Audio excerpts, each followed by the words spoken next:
Bonjour à tous, bienvenue à l'OS TV pour un salon de Brigitte. Alors aujourd'hui, je vais vous parler du 1er mai. C'est quoi cette fête?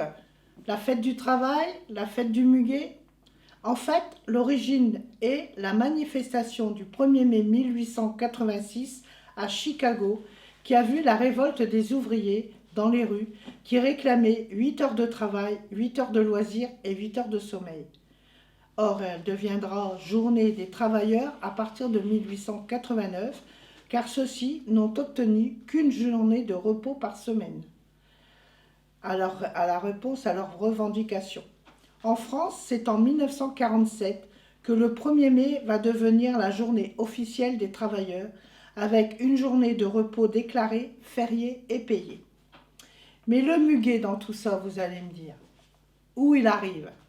Alors certains disaient que les clochettes représentaient les gouttes de sueur des travailleurs.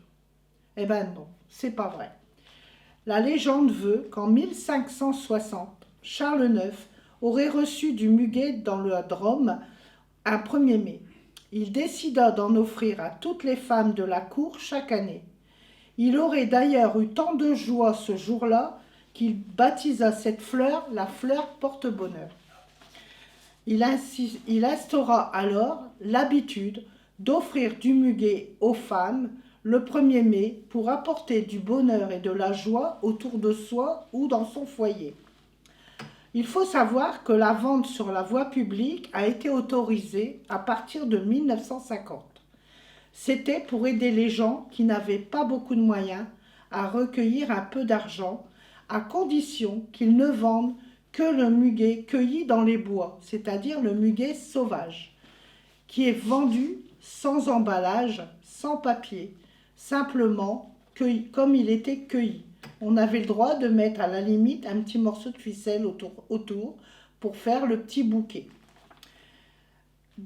De plus, il faut savoir que même si à l'heure actuelle on a toujours le droit de vendre du muguet sur la voie publique, il est interdit de vendre à proximité d'un magasin de fleurs ou d'un fleuriste.